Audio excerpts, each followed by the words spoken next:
अस्सलामु अलैकुम रहमतुल्लाहि व बरकातुहू। औज़ु बिल्लाहि मिनश शैतानिर रजीम। बिस्मिल्लाहिर रहमानिर रहीम। व इन कुंतुम आमनतुम बिल्लाहि यौमल फुरक़ान यौमल तक़ल जमआन।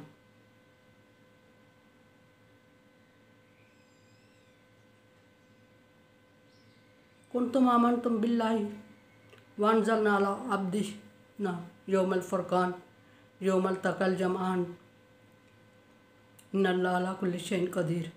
वैसे तो मुनासबत से डेली रूटीन से आयत चल रही होती है, लेकिन आज के दिन की मुनासबत से आयत मेरे सामने आ गई तो मैंने सोचा कि इस पे बस बात कर लूँ थोड़ी सी। आज 17 रमज़ान अल मुबारक है और 17 रमज़ान मुबारक को अल्लाह तबारक व तआला ने यौम फ़ुरक़ान कहा है। दो दिनों को अल्लाह तबारक व तआला ने कुरान पाक में यौम फ़ुरक़ान कह के मुखातब किया है। एक 17 रमज़ान मुबारक यौम बदर ग़ज़वा बदर के दिन को, और एक क़यामत के दिन को यौम फ़ुरक़ान फरमाया है।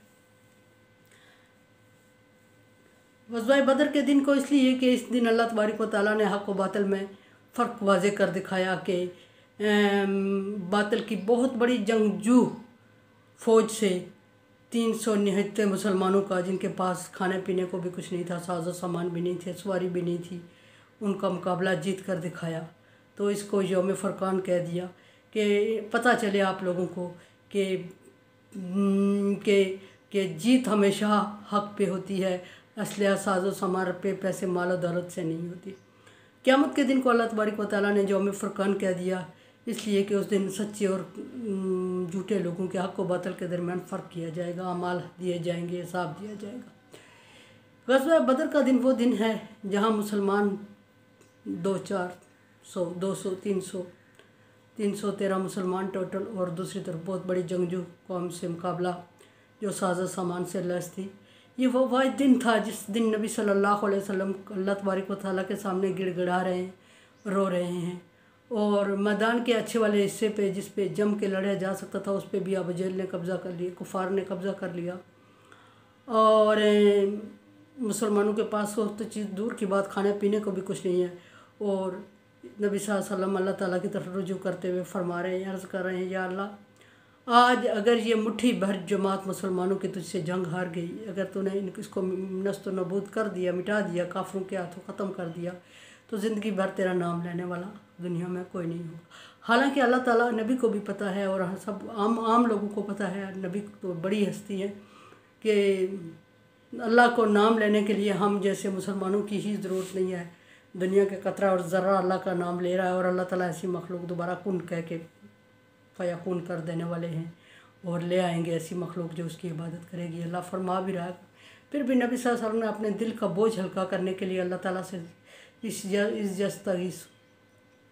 फिर अल्लाह ताला ने मुख्तलिफ मौजज़ात दिखाए और नबी सल्लल्लाहु अलैहि वसल्लम को तसल्ली देते हुए फरमाया कि इन्नी मुमद्दिकुम अल्फ़ मिनल मलाइका के मुर्दिफ़ीना, मैं 1000 फरिश्ते जो कि निशान ज़दा होंगे, स्टैंप लगी हुई होगी, उनके ज़रिए से तुम्हारी मदद करूँगा।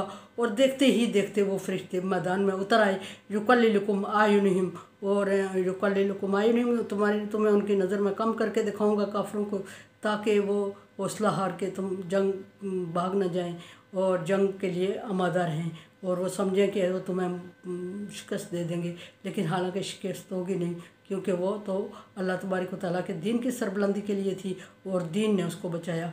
और 1000 फरिश्ते अल्लाह तबारक व तआला ने, फिर बाद रवायात में 3000 फरिश्ते भी अल्लाह तबारक व तआला ने ग़ज़वा बदर में मुसलमानों के लिए भेजे। फिर आंधी तूफ़ान भेजा जो कि मुसलमानों को ले उड़ा, वो काफिरों के खेमों को, काफिरों के घोड़ों को ले उड़ा, काफिरों के साजो सामान को ले उड़ा, और मुसलमानों को नींद का गलबा तारी कर दिया। बज़ाहिर नींद, हमारे यहाँ तो कहा जाता है कि जो सोता है वो खोता है, बात ये भी ठीक है, लेकिन नींद अल्लाह की बहुत बड़ी नेमत है। अल्लाह तबारक व तआला ने मुसलमानों पर नींद भेज के गनूदगी तारी करके उनको रिफ़्रेश कर दिया, और जब उनको रिफ़्रेश किया तो मुसलमान उठ के ताज़ा दम होकर लड़े, और काफिर अपने साजो सामान जो कि सट कर चुके थे वो सट संभालते संभालते उनको ऐसा हुआ कि मुसलमानों ने हमला कर दिया और वह निस्ता नाबूद हो गए और घबरा के शिकस्त दे दी अल्लाह तबारक व तआला ने ग़ज़वा बदर के बहुत बड़ी कुफ़ार की फ़ौज को 379 मुसलमानों से।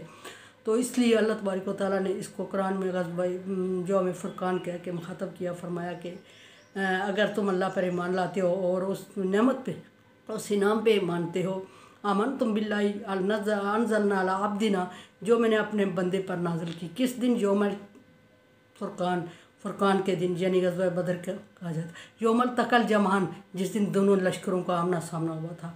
इन्नल्लाह अला कुल्लि शैइन क़दीर, अल्लाह हर चीज़ पर कादिर है। यानी ये कि ये मत समझें कि साजो सामान, मालो दौलत ज़्यादा है, अब फ़ौज ज़्यादा है तो हम जंग जीत जाएंगे, बल्कि अल्लाह हर चीज़ पर कादिर है और जो हक़ पर होगा वो अल्लाह उसको जितवा करेगा।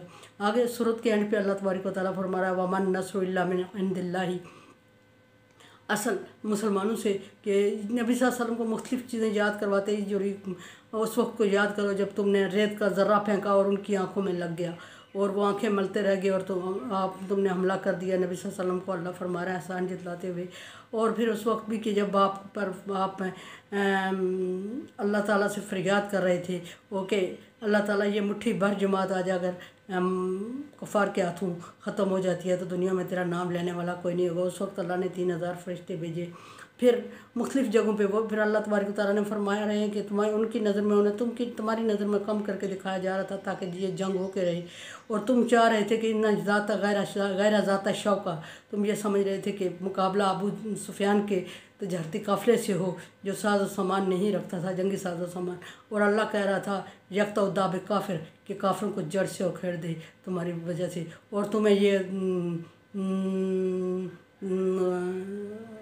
गरूर भी ना रहे कि जंग हमने साजो सामान से जीती है, बल्कि तुम पे भी साबित हो जाए कि जंग तवक्कल से जीती जाती है और काफिरों पे भी। आगे सूरत मुख्तलिफ़ इनामात अल्लाह तबारक व तआला ने ग़ज़वा बदर के दौरान जो नाज़िल किए वो सूरह अनफ़ाल में अल्लाह तबारक व तआला ने बयान किए हैं। और 17 रमज़ान मुबारक को ये ग़ज़वा बदर के मुकाम पर हुआ। इस निस्बत से आज मैंने सोचा कि ये चीज़ सामने लाई जाए।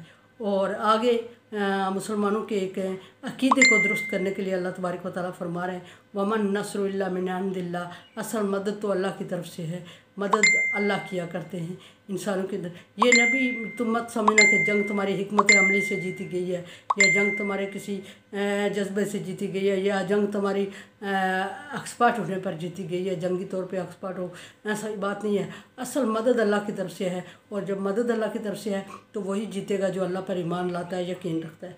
तो ग़ज़वा बदर के मौके को अल्लाह तबारक व तआला ने फ़ुरक़ान कह दिया, तो कुरान पाक में क़यामत के दिन को फ़ुरक़ान कह दिया। इस निस्बत से आज मैंने थोड़ी सी अपनी तरफ से नॉलेज, मेरे पास तो नहीं था जितना आप तक पहुंचाना चाहिए था, इतना नहीं था। बहरहाल इस पे घंटे बहस होती रही तो कम है। पर यह कि अल्लाह तबारक व तआला ने इस दिन को फ़ुरक़ान कह दिया और इसकी निस्बत से सूरह अनफ़ाल नाज़िल होती है। ग़ज़वा बहुत सारे इनामात अल्लाह के नाज़िल होते हैं। माल गनीमत पे को मुसलमानों पे हलाल करार दिया जाता है, जायज़ करार दिया जाता है। बहुत बड़ी जरी फ़ौज के सामने 200-300 मुसलमानों ने शिकस्त दे देते हैं, बड़ा इनाम है। इससे पहले माल गनीमत हलाल नहीं थी मुसलमानों पे। और इस तरह के बहुत सारे एहसानात अल्लाह तबारक व तआला ने मुसलमानों को कर दिए जो इससे पहले मुसलमानों के लिए जायज़ और हलाल नहीं थे। तो ये रमज़ान का महीना, ग़ज़वा बदर का दिन, और दुआ मांगे अल्लाह तबारक व तआला से, और कोशिश करें कि अल्लाह तबारक व तआला के बताए हुए रास्ते पे अमल करें, और रोज़े को रोज़ा समझ के रखें, फ़ाका समझ के नहीं। रोज़े के लवाज़मात के साथ पूरा करना रोज़ा होता है, भूख के बाकी लवाज़मात। भूख तो पहला एक मरकज़ है रोज़े का, भूख को बर्दाश्त करना। उसके साथ साथ मुख्तलिफ़ चीज़ें और भी जो अल्लाह तबारक व तआला ने इंसान के लिए आजमाइश के तौर पे रखी, उनको बर्दाश्त करना भी रोज़े के साथ, लवाज़मात के साथ, भूख के साथ मिलाएंगे तो रोज़ा मुकम्मल होगा। फ़ाके और रोज़े में फ़र्क होता है। फ़ाका जस्ट भूख बर्दाश्त करने का नाम है, और रोज़े में तमाम लवाज़मात को फॉलो करते हुए चलना पड़ता है। अपने रोज़े को रोज़ा बनाएं, फ़ाका ना बनाएं। फिर भी कोई कसर रह जाती है तो इफ्तारी के टाइम अल्लाह से दुआ मांगा करें कि अल्लाह ताला मेरे फ़ाके को रोज़े में बदल दे, रोज़े का अजर दे दे। हमारी औकात के मुताबिक नहीं, अपनी हैसियत के मुताबिक, अपनी शान के मुताबिक अता फरमा दे। और उन लोगों का ख्याल रखें जो सफ़ेद पोश हैं, जो मुश्किल में हैं, और आज उनका ख्याल रखें। क़यामत के दिन अल्लाह तबारक व तआला आपका ख्याल रखेगा, अपने अर्श के साए तले जगह देगा। और ये बहुत बड़ा आजमाइश अल्लाह ताला ने आप पे डाली है, और बहुत बड़ा अजर डाला। क्या पता अल्लाह तबारक व तआला इसके ज़रिए से कितने लोगों की बख्शिश चाहता है। 700 गुना तक एक नेकी करने वाले को अल्लाह तबारक व तआला 700 गुना नेकियों को अजर दे दे, और वो यही टाइम है, और इस टाइम को ज़ाया ना करें। रोज़ा रखें और रोज़े वालों का ख्याल रखें, और कोरोना वायरस से बचने के लिए अपने आप को बचाएं, एहतियाती तदाबीर करें और अपनों को बचाएं और सबके लिए दुआ करें और रोज़ा रखें और रोज़ेदारों का ख्याल रखें, इफ्तारी करें और इफ्तारी करवाएं और मेरे लिए भी दुआ करें। और ला खौफुन अलैहिम वला हुम यहज़नून, और अपने सफ़ेद पोश भाइयों को मत भूलिएगा। आज आप उन्हें याद रखेंगे, क़यामत के दिन अल्लाह तबारक व तआला आपको याद रखेगा। ये कर्ज़ हसना दे रहे हैं, मन यक़रज़ुल्लाह कर्ज़न हसना युज़ाफ़ लहू, यहाँ कौन अल्लाह को कर्ज़ हसना देगा? अल्लाह फरमा रहा है मैं इसको बढ़ा चढ़ा के वापस करूँगा। सो कर्ज़ हसना दें अल्लाह तबारक व तआला को, कल सूद के साथ वापस लें बढ़ा चढ़ा के। ये सूद नहीं जिसको आज जिक्र कर रहे हैं ये नाजायज़ है, जो वो सूद जो क़यामत के दिन अल्लाह ताला खुद देंगे वो हलाल और जायज़ होगा। और बिल्कुल इसी तरह जिस तरह आज की शराब हराम है और क़यामत की शराब हलाल और जायज़ होगी, शराब तहूर कहते हैं, इस तरह सूद भी आज का हराम है, क़यामत के दिन जो अल्लाह तबारक व तआला हमें वापस करेंगे वो हलाल और जायज़ होगा और बहुत बड़ी नेमत होगी। सो उसके लिए कर्ज़ हसना आज इसे दें। आज ये बहुत बड़ा एहतमाम है, अल्लाह तबारक व तआला ने आपके लिए कर लिया कि आपकी एक नेकी के बदले में अल्लाह 700 गुना नेकी आपको देगा। वमाला अगर अच्छा लगा तो भी थैंक यू, नहीं लगा तो भी थैंक यू। लाइक डिसलाइक आपका हक है, बहरहाल को